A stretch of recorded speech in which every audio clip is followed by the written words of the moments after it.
Assalomu alaykum hammaga. Hozirgi videomni olishimdan maqsad, bundan oldingi YouTube'ga qo'ygan videomda juda ko'p kishi kommentariyaga ham, o'zimda Telegram direktimga ham yozishdi, juda ko'p savollarni berishdi. Qanday qilib mana shunaqa 100% grantlarni olsa bo'ladi Xitoyda o'qish uchun yoki boshqa bir sharoitlari bormi degan savollar juda ham ko'p keldi. Va hozirda hammasini qisqa qilib tushuntirishga harakat qilaman. Qisqa video 1 minutdan 2 minut oralig'ida tushuntirishga harakat qilaman. Eng avvalo siz Xitoyga kelishdan oldin birinchi o'rinda e'tibor berishingiz kerak o'zingiz oilaviy byudjetingizga. Chunki agar sizda moliyaviy jihatdan ko'tara olmaydigan bo'lsa, oilaviy sharoit ko'tara olmaydigan bo'lsa, sal qiyin bo'lib qoladi. Chunki siz albatta chet davlatga kelasiz, chet davlatga ozroq moslashish bo'ladi yoki qanaqadir problemalar bo'ladi. Boshlanishiga baribir qanaqadir bir xarajatli ishlari bo'ladi. O'shaning uchun hozirroq moliyaviy tomonlama sizga yordam kerak bo'ladi. O'shani sizga birinchi o'rinda qarasangiz, Xitoyga kelsangiz, ko'pgina problemalarni o'zi yengilgina yechib o'tsangiz bo'ladi.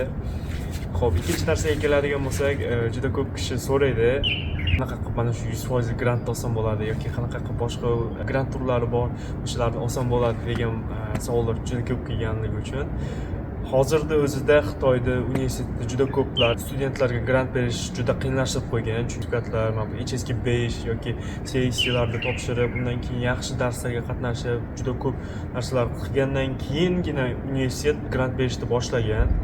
Hozirda kimdirlar kelmasdan turib sirasi grant olishni xohlaydi yoki nimadir qilishni xohlaydi, lekin hozirda unaqa to'pib universitetlarga topshiraman desangiz, unaqa sharoitlar yo'q bo'lib qolgan, afsuski. Lekin albatta kelganingizdan keyin o'qishingizga qarab, qanday darsga qatnashingizga qarab yoki mana bunaqa tadbirlarda aktiv qatnashingizga qarab universitet sizga eng zo'r grantlarni berishni boshlaydi. Например, bizning o'zimizning universitetimizda juda ko'p hozir shunaqa narsa boshidan o'tdi. Например, ular kelyapti, hech qanaqa grant yo'q, o'sha nimadir o'zlariga o'zlari xarajat kelyapti. Kelgandan keyin universitet 1 oy 2 oy tekshiryapti, qanday o'qiydi, nima qiladi, qanday tartibi, qanday xuddi o'sha narsani ko'rgandan keyin universitet ularga o'sha mana 100% grant beryapti degan, o'sha to'lagan pulgacha qaytarib berishni boshladi.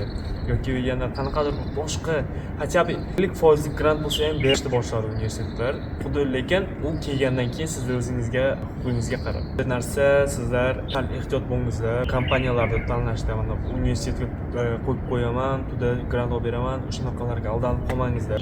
Chunki bu yilda o'zida men o'zim juda ko'p kishida ko'rdim, xuddi shunaqa konsaltinglarga oldindan pulni berib, juda ko'p pulni berib, kelgandan keyin u kompaniya hech qanaqa to'lov qilmagan, nimadir qilmagan, lekin ularga aytishgan to, что universitetga ham hamma narsaga to'lov qilganman, shunday deb.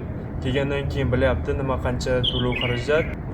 Xuddi o'sha narsaga to'lovni beryapti. Например, bitta o'quvchi boryapti, bitta kompaniyaga $2000 beryapti yoki $2500 beryapti. Kelgandan keyin bu yerga qaraganda o'shani yarim xarajati chiqqandan keyin yarim xarajatini bilyapti degan, bo'ldi, menda shuncha pul bor, men senga shunchasini beraman, bo'ldi. Shunaqa deb pulni ham даже tashlab bermayapti ko'p kishi.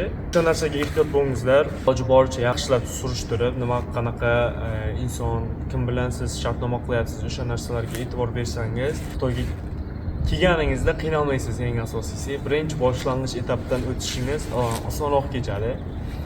Qanaqadir bir savollaringiz bo'ladigan bo'lsa yoki qanaqadir bir sizni qiziqtiradigan nimadirlar bo'ladigan bo'lsa, bemalol kommentariyaga yoki mana bu yerda Telegram lichkamda yoki Instagramimda qo'yib qo'yaman. O'sha yerga sirazi o'tib, sirazi yozsalaringiz 24 ga 7 aloqada bo'lamiz. Bo'ldi. Hozirgi videomiz tamom.